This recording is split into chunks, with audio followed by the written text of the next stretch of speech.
I think the view we take at Pingar is that if you're going to be in market, you have to be in market. And so the recent decision to move to Hong Kong has been taken after 2 years worth of market visits. So we visited both Hong Kong and China a number of times. And it's taken us 2 years really to get to the point where we're prepared to push the green button and actually make the very large investment that we're having to make the market entry strategy work.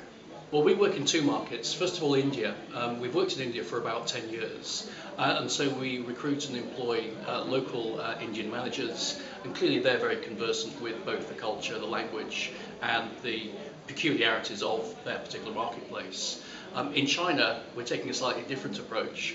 In China, we are actually setting up our initial office in Hong Kong.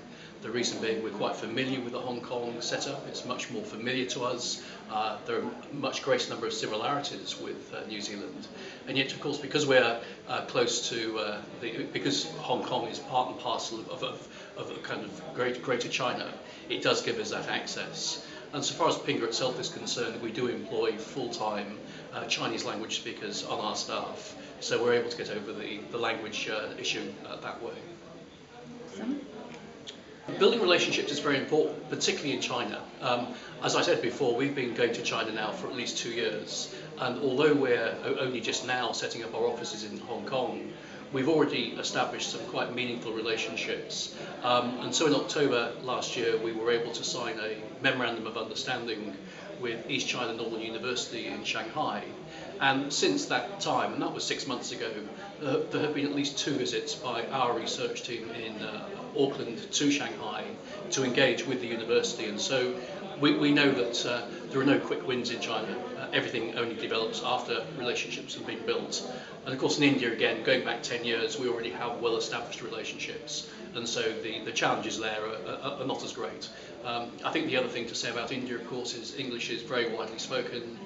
Again, there are a number of similarities between New Zealand and India, not least cricket. So there is a kind of common language that we have. So we take a slightly different approach to India as opposed to China. The lesson I've learned is don't try and be different. When I'm in India, I try and be exactly as I am in New Zealand, and the same is true in China. So when you're with Chinese colleagues, talk about the family, talk about fishing, talk about whatever it is that you would talk about to business partners in New Zealand. And it's part and parcel of getting that personal relationship.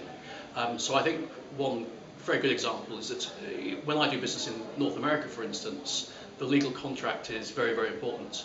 In China, the human handshake is just as important. We've tried to develop our distribution model in both India and China is by, it's something that sounds a little bit technical, but it's via an API. It's basically making components available to Indian and Chinese software developers.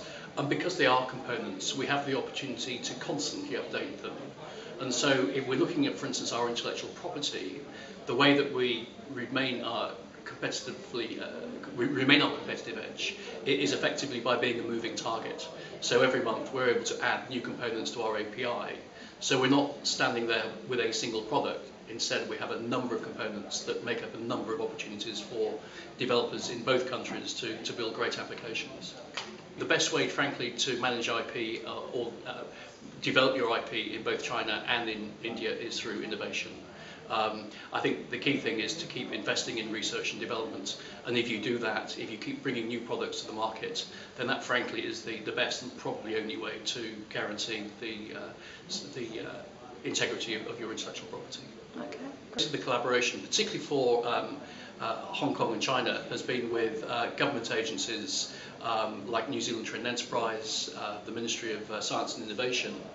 We also have a close working relationship with MFAT.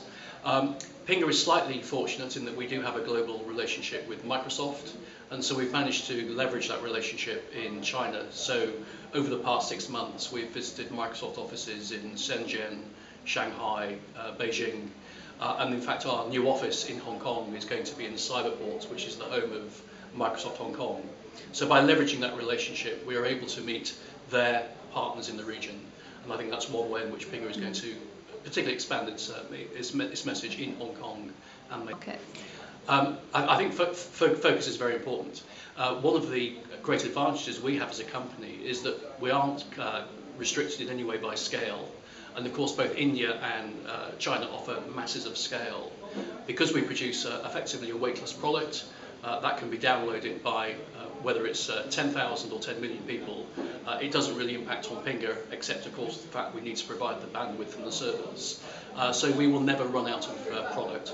So that for us is a really key issue in terms of how we address both those markets. So while we are targeting certain sectors, scale per se is not an issue, and obviously that for us puts us at a very, very strong advantage.